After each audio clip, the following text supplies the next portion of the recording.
嗨，大家好，我是躺平树，今天是2026年4月10号。這一期我們繼續聊一聊伊朗，聊聊波斯聊聊中東的局勢。今天是美以對伊朗進行混合治療的第42天，也是哈梅內伊升天的第42天，同時也是穆杰塔巴哈梅内二音信全无、人间蒸發的第42天。今天美以和談停火，又是一波三折，峰回路轉。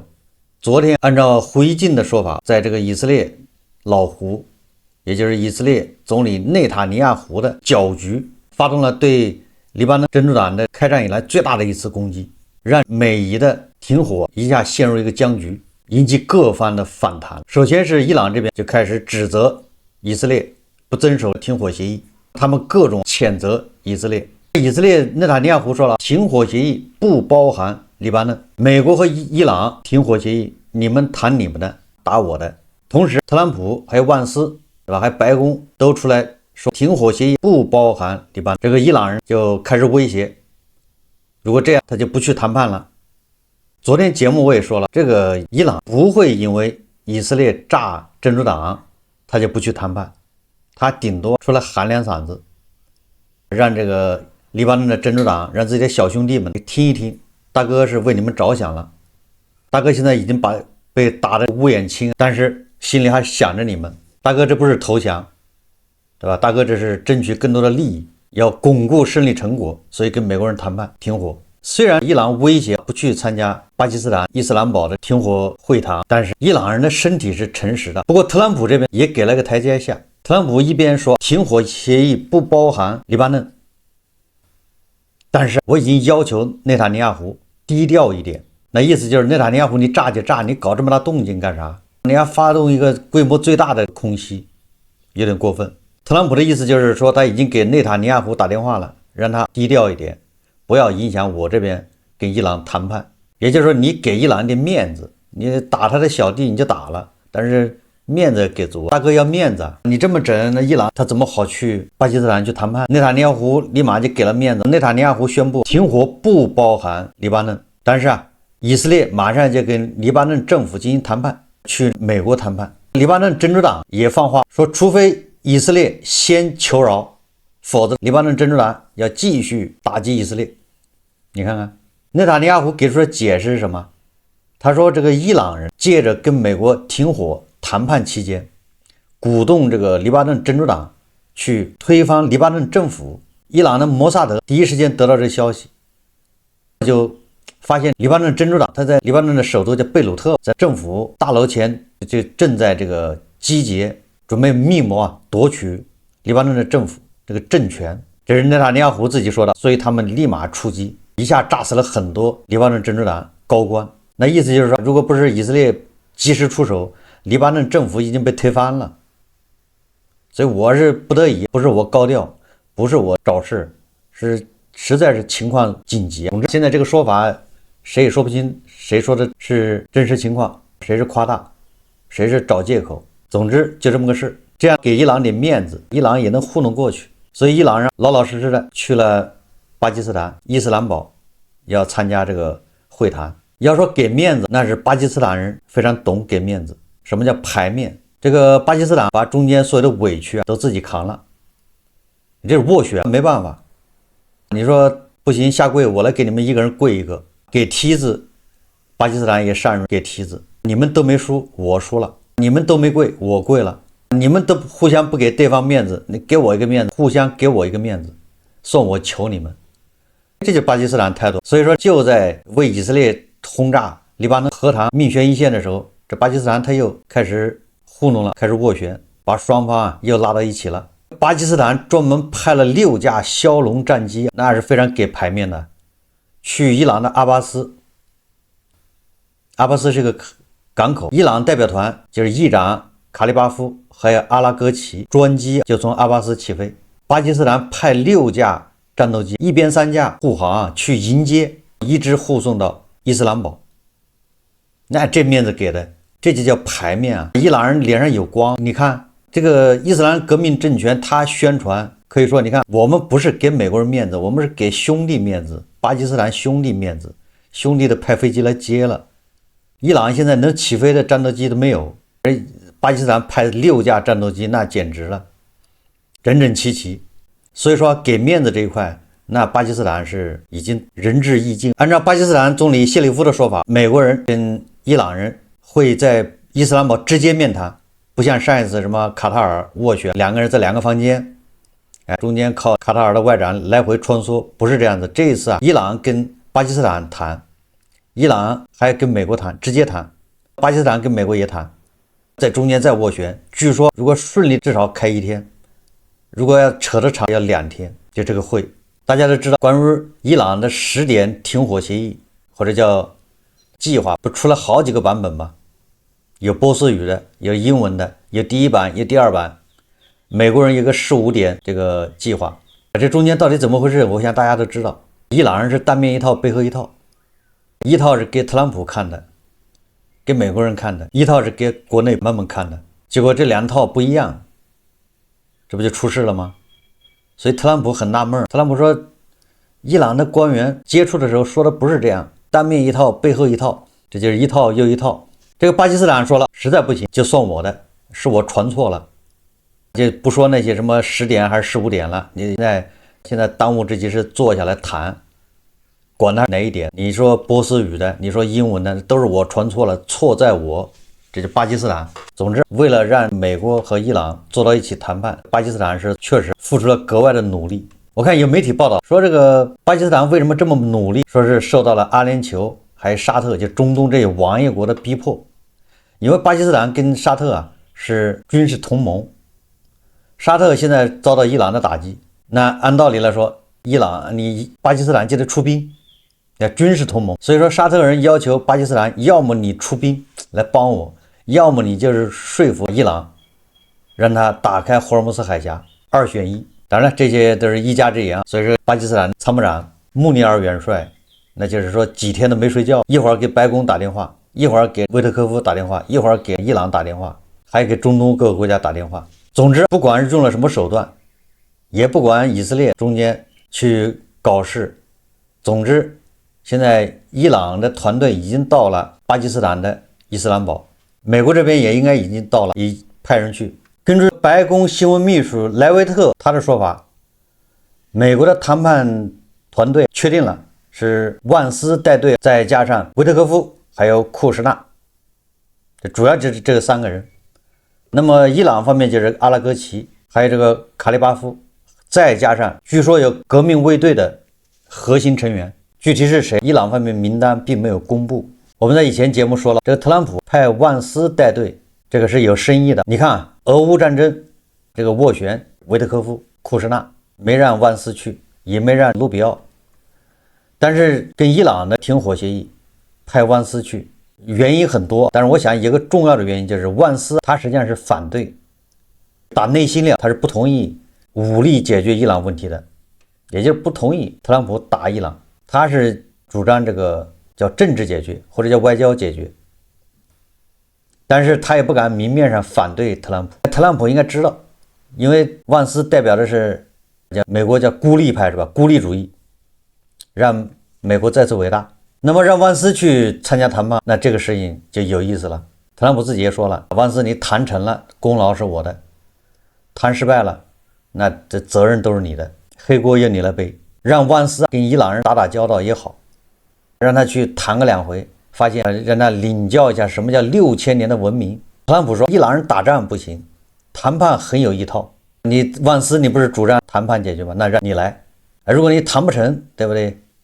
你發現談判解決不了問題，那萬斯也只能就支持武力解決了。我今天看一個媒體報道，說美國民調機構他們的民調顯示，說美國人支持特朗普動武的，就打伊朗是46%，反对特朗普打伊朗的是47%，好像就差得非常近。特朗普现在两难，他差距不是非常大。如果这個萬斯他搞不定，發現伊朗人談判是解決不了的，那萬斯恐怕就主張用武力解決，那在美國主張武力解決的恐怕就變成多數了。當然這個都是因為美國的民調機構很多，每個民調機構得出的結論都不一樣。總之我看媒體報道，讓萬斯領隊跑去跟伊朗人談判，某種程度上可以認為是給萬斯挖了個坑。你談判解決了，那功勞都是特朗普的；如果沒解決，說不定萬斯未來的政治生涯呀就會蒙上一層陰影。那这關於是和平談判，現在談判的最主要的焦點在哪兒？一個就是霍爾木茲海峽，但是這個霍爾木茲海峽稍微好一點，最大的一個焦點就是濃縮鈾。我為什麼說霍爾木茲海峽還好一點？因為霍爾木茲海峽這玩意通航不通航，你可以雙方怎麼表述，你可以玩字眼，你可以宣傳。通航，目前霍爾木茲海峽，你說它通航還是沒通航？沒通航，它一天還有5、6艘船可以過，你能說它沒通航嗎？你要說它通航了，它一天只能過5、6艘，而且還都是什麼乾貨船、集裝箱之類的，沒有油輪。特朗普最希望油輪能出來，但是油輪就不讓走，或者走得少。革命衛隊說了，霍爾木茲海峽現在是通行狀態，並沒有封鎖。你特朗普說霍爾木茲海峽通行嗎？這不就通行了嗎？所以說，在霍爾木茲海峡通行這塊，雙方都有文章可以做，可以扯皮，那就看誰能扛得住。但是鈾濃縮這塊怎麼解決呢？內塔尼亞胡和特朗普，那這個是必須要解決的，這是他的底線。霍爾木茲海峽可以理解為節外生枝，是因為你打伊朗而導致的，這叫節外生枝。但是你打伊朗的最起碼一個主要目的，核心目標就是你要把伊朗的鈾濃縮叫零濃縮，把伊朗的核能力要清零。那清零的一個標誌就是把400多公斤的接近武器級的那種濃縮鈾，要給它活要見人，死要見屍，400多公斤你全部要整走。内塔尼亞胡說，要麼就是伊朗人交出来，要麼美國和以色列去取，就這麼2條路。那這東西你說伊朗他怎麼能同意呢？我不知道伊朗怎麼解釋，但是你要不給，那這樣停火不就扯淡嗎？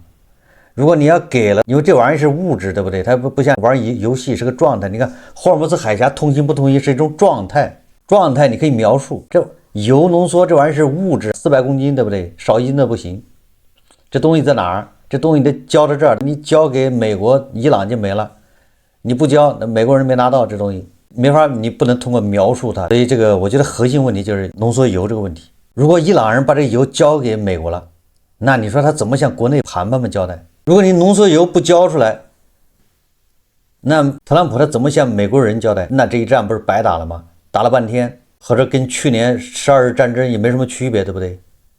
你把人家炸了一通，濃縮鈾還在那兒，你現在又打了個40多天，濃縮鈾還在那兒，你只是把人家摧毀了，對不对？摧毀了，人家再有個5年呢，人家有發展了。所以說特朗普交代不了，他連糊弄都糊弄不了。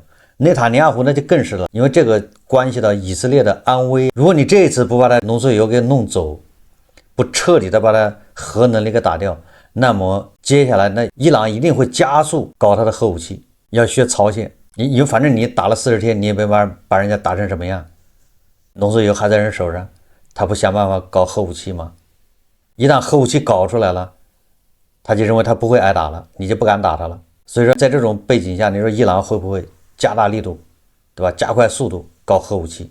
所以說对以色列來說，那更是很迫切，必須要把濃縮鈾拿到手。美國或許還有回旋餘地，因為畢竟離美國遠，但是伊朗和以色列是沒辦法糊弄的。但是我看伊朗現在有降低聲調的意思，在這個小步轉彎。伊朗最高領袖穆吉塔巴·哈梅內伊9日晚就前任最高領袖哈梅内伊殉難40天和當前戰事等議題發表書面講話，又是沒有聲音沒有圖像，書面聲明，提出3點主張。哪3點？侵略者必須賠償損失，霍爾木茲海峽管理將進入新階段，伊朗絕不放棄正當權利，並將本地區所有抵抗陣線視為整體。穆吉塔巴在講話中回顧近期局勢發展，表示伊朗在衝突中付出重大犧牲，指責敵人犯下嚴重罪行，對阿里·哈梅內伊表示緬懷悼念。他宣布，伊朗民族在這場強加的戰爭中取得決定性勝利，伊朗正崛起為重要力量，霸權體系正走向衰落。這一切成果源於伊朗居民的浴血奮鬥。我記得去年12日戰爭之後，哈梅內伊又出來講話是吧？說伊朗取得了3個勝利，咣當咣當3個勝利。結果沒多長時間，哈梅内伊就走了。這回哈梅內伊又跑出來說，伊朗人又取得了勝利，這又是不祥之兆。穆杰塔巴特別強調人民參與重要性，你們在廣場上的呼聲將影響談判結果。他呼籲全國團結，呼籲民眾持續活躍參與，互相扶持，以減輕戰事壓力，並提醒民眾警惕敵對媒體發布的信息。就地區局勢，穆杰塔巴向伊朗南方鄰國喊話，呼籲他們正確理解當前的形勢，遠離剝削你們的專橫者，向伊朗展示善意。他明確提出3點主張：一是伊朗必定向侵略者追索戰爭賠償，追討烈士血債；二是伊朗對霍爾木茲海峽的管理必將進入一個新階段；第三個，伊朗絕不放棄自身正當權利，把地區所有抵抗陣線作為一個統一整體加以考量。穆杰塔巴表示，伊朗將在談判桌和戰場上推進既定目標，徹底戰勝敵人。這個是新華社報道的，談判們要注意一下，這是新華社報道的穆杰塔巴3點要求。他這個3點要求，談判們一看，那肯定是又是打了雞血，又是義正言辭。實際上，這3點要求就是回旋餘地，充滿了彈性的空間，對吧？為談判實際上就已經開了一個口子了，跪得還挺直。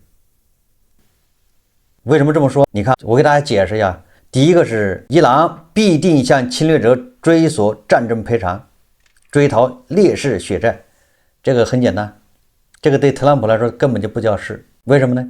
特朗普說，那我們搞一個基金吧，我們共同開發伊朗的石油，在那兒搞投資，完了之後賺了錢給你們一點，這就是賠償。完了特朗普還賺一部分，這叫取之於伊朗，賠之於伊朗，沒毛病。所以這玩意就什麼叫賠償，看你怎麼理解，對吧？這個有很多文章可以做，這雙方可以談。第二個，对霍爾木茲海峽管理必將進入一個新階段。你看這個人家說的是非常含糊的，是对霍爾木茲海峽管理進入一個新階段。什麼叫新階段？他沒有說收費，也沒有說不收，對不對？這就是彈性的。如果談得好就收費，談得不好要挨大嘴巴子，那就不收費了唄。反正我管理服務唄。所以這個也很好滿足，這雙方完全可以談。第三個是伊朗絕不放棄自身正當權利，把地區所有抵抗陣線作為一個統一整體加以考量，這也沒毛病。為啥呢？就是伊朗絕不放棄自身正當權利，看你怎麼解釋。也就這玩意兒解釋權在穆杰塔巴。什麼叫正當權利？發展核武器也是正當權利，或者發展民用核武器、民用核技術，那也是他正当權利。但是不發展，他也是他權利，把這個交出去也可以。他有沒有指定說哪個是，对不对？發展遠程彈道導彈也是正當權利，但不，他到時候不發展也可以，对不？這不就是談嗎？所以說，你看他非常靈活，他可沒有說我們一定要搞核武器，或者我們一定要什麼，要堅持和平利用核能，這一點絕不退步。他沒說，這就是穆杰塔，人家已經這邊已經跪下了，穿粉穿黑談判，自己仔細研究新華社報道的穆杰塔巴這個3點要求是不是跪下了，哪一點提了這個零濃縮，把地區所有抵抗陣線作為一個統一整體加以考量，這個看你怎麼表述。作為一個統一整體加以考量，你就作為一個統一整體挨打也可以，反正对美國以色列來說，一個也是趕，兩個也是放，一勺烩，這叫一勺烩。所以說特朗普看了這個伊朗人給他傳遞的信息，特朗普就說了，他很樂觀吶。美國總統特朗普9日表示，他對美國與伊朗達成和平協議非常樂觀，認為協議已觸手可及。他還表示，已要求以色列對伊朗、對黎巴嫩的軍事行動保持低調。特朗普接受美國全國廣播公司記者採訪時稱，相比面對媒體時，伊朗領導層成員在對話時的措辭通情達理得多，也就是叫單面一套，跟美國人單面談判的是一套，叫通情達理，但是一轉臉對媒體的時候，他就另外一套。他們正在同意所有不得不接受的事項。確實，你看穆杰塔巴說的這話，那不能不讓特朗普認為他已經成功了，你知道吧？特朗普說，如果他們不達成協議，後果將極其痛苦。作為伊朗的領袖穆杰塔巴，他還能怎麼樣呢？如果再硬，那還得挨揍，誰疼誰自己知道。盘嘛是不知道的，窗黑也不知道，但是穆杰塔巴他能不知道嗎？对吧？他现在躲得不敢見人，一露面可能就完了，命悬一線。伊朗75%的石化產能已經歇菜了。穆巴拉克鋼鐵廠和胡奇斯坦鋼鐵廠合計年產量1400萬噸，全部停產。70%的鋼鐵產能停產，80%的導彈生產設施遭到破壞。年產能320萬噸的賈姆石化公司表示，修復襲擊造成的損失需要數年時間。伊朗花了40年建立的常規軍力，在不到40天內被徹底清零，耗資數十億美元的戰爭機器直接灰飛煙滅。不擔家不知柴米油鹽貴，盘盤窗黑他不知道這些意味着什麼。他們覺得炸彈嘣嘣嘣響，跟過年的煙花是一樣的，代表着美麗，代表着來年更加興旺。他們不知道每一發炮彈，每一發導彈都要你好幾年去修復。但是伊朗國內還是有很多人发現了這個貓膩。在得知伊朗政府要和美國談判後，伊朗基本盤上街示威，反對神權政府向美國下跪投降，要求戰至最後一人。伊朗政權強硬派支持者上街示威，高呼殺死妥協者，開始侮辱新任最高領袖穆杰塔巴哈梅內伊，稱他為懦夫，因為他同意停火協議。他們不接受政權的我們贏了的術式。伊朗為什麼突然宣布同意停火談判，迫入國內經濟壓力瀕臨崩潰，伊朗通脹率達到 48%， 國內民眾呼聲鼎沸，再打下去就要全面崩盤。美國以色列目的已經達到，一個即將被摧毀的伊朗要恢復元氣至少要20年。嘴硬沒有用，現實更殘酷。相比較伊朗這些強硬派，他們支持者要戰至最後一個人，反對談判。伊朗國內還有更多的民众反對毛拉政權，反對這個革命衛隊。伊朗的街頭有很多塗鴉，革命衛隊就是敵人，要認清他。而且在伊朗國內，針對伊朗伊斯蘭政權安全部隊的槍擊事件日益增多，經常有莫名其妙的私家車開到檢查站附近，突然有人從車窗裡面就往出射擊。射擊誰？就是巴斯基民兵或者是伊斯蘭革命衛隊的那些人。昨天新成立的國土卫士組織在庫姆附近的薩維赫一個檢查站槍殺了2名伊朗國家安全局官員。關於霍爾木茲海峽，目前特朗普最新表態。9日，特朗普在社交媒體連續發文，要求伊朗不得對途經霍爾木茲海峽的油輪收費，並指責伊朗在允許石油經霍爾木茲海峽運出上做得非常糟糕。特朗普發文稱，有報道說伊朗正在對途經霍爾木茲海峽的油輪收取費用，他們最好別這麼做，如果確實在這麼做，最好現在就停止。他在隨後的貼文中指責伊朗目前的做法，稱那不是我們要達成的協議。不過特朗普話鋒一轉，把霍爾木茲海峽通航的這種責任交給了北約。昨天他跟北約那個秘書長呂特會面，特朗普要求北約就保障霍爾木茲海峽安全作出承諾。特朗普希望相關承諾能在數日內落實，並強調該問題對美國及歐洲均具有緊迫性。外交人士稱，呂特向特朗普解釋，美以對伊朗軍事行動讓北約盟友感到意外，同時強調各國正以聯盟形式協作，推動海峽重新開放。在英國首相斯塔默等領導下，多個國家已與美國形成共識，即霍爾木茲海峽必須重新開放，並在開放後持續保持通暢。不過，特朗普在會後仍對北約表達不滿，稱北約在我們需要時並未出現。關於北約或者是歐洲參與霍爾木茲海峽通航這個事情，我倒是覺得在外交上面，在政治上面應該給予支持。你比如說聯合國投票，你比如說開會給伊朗施壓等等，這是可以的。但是我覺得歐洲國家就不應該派一兵一卒去什麼霍爾木茲海峽。為什麼？因為歐洲他們的重點是俄羅斯，是要援助烏克蘭，千萬不要被特朗普一攪和，把他們都吸引到霍爾木茲海峽去了，那他們对烏克蘭的援助那就肯定会下降。所以说简单点说，就是欧洲对霍尔木兹海峡通航，那应该是道义上支持，外交上面支持，而不是武力支持。但是大家也知道，如果你靠道义靠外交，那是解决不了的。连美国特朗普自己惹的事自己都解决不了，他得派部队去得打，要打那你欧洲陷进去，这对烏克蘭非常不利。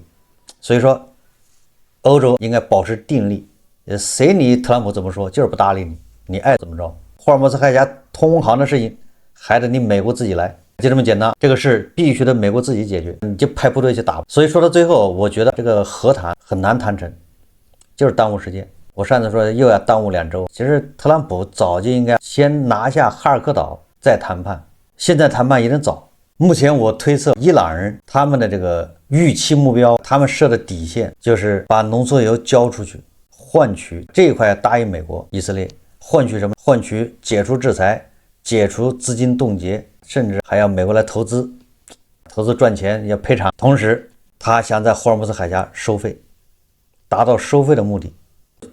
這就是伊斯蘭革命衛隊他們的一個訴求，最低要做到這個。那如果是這個訴求，那他很有可能達成，特朗普也很有可能同意。但如果說他不交出濃縮鈾，那談判就告吹了，那還得打。所以從伊朗和美國之間的这種來回交鋒，從穆杰塔巴這個表態，從波斯語的這種失調和英文版的失調，對吧？這個核心就在濃縮鈾上面。穆杰塔巴他放棄濃縮鈾，現在面臨的問題就是怎麼向國內盤判們交代。現在就是唯一的問題，就是怎麼樣向國內那些強硬分子給個說法，或者換個思路吧，就是怎麼樣把伊朗把濃縮鈾交出去變成一種勝利，說明伊朗是勝利了，徹頭徹尾的完美的勝利。那這個敘事就需要伊朗不行就派人到5000年文明的地方去取經。胡鑫老師在這一塊那是技藝非常精湛，或者把它描述成什麼？把400公斤濃縮鈾賣給了美國，美國被迫買走了400公斤鈾，完了出了高價，不就完了嗎？或者是美國被迫吞下了他們自己釀下的苦果，400公斤濃縮鈾，美國被迫掏出多少億美金？這看你怎麼敘事。400公斤濃縮鈾，伊朗為了這個400公斤濃縮鈾，一共是花了50億美元。我這是舉例子，或者是一共算賬花了100億美元。現在400公斤濃縮鈾賣給美國了，美國掏了1000億美元，伊朗大賺900億。這個世界上還有這麼好的事嗎？這個投資都核算了，而伊朗又保留了知識產權，對不對？伊朗濃縮鈾能力和知識還是有的，分分鐘就可以繼續去濃縮鈾，到時候再賣給美國，讓美國的經濟瀕臨崩潰。從這個方面打垮美國也沒毛病。所以說這玩意兒就看你怎麼解釋，怎麼向伊朗國內的盤判們宣稱把鈾交給美國是一場完美的絕對的勝利。把聯合國去伊朗檢查，原子能機構到伊朗檢查，把它描述成雙方關於核技術的交流、峰會、論壇，那都是全世界最優秀的原子能機構的這專家到伊朗來取經，學習伊朗的成功經驗。但伊朗的盤判他能信呢？因為需要你定向投餵這些東西，所以說可以把它描繪成這種無形的核武器，比有形的核武器那力量威力要大得多，更能讓美國崩潰，更好的去反对美國的霸權主義和主義。猶太復國主義不得不花高價錢買下這些濃縮鈾。這個周末我估計不會太平靜，也有可能從會場就會傳出很多消息，有可能要炸鍋，談判不會那麼一蹴而就，所以我們密切關注。好，這期節目咱們就聊到這裡，感謝大家收看。如果喜歡我的節目，歡迎訂閱轉發，也可以在下方留言評論，謝謝大家。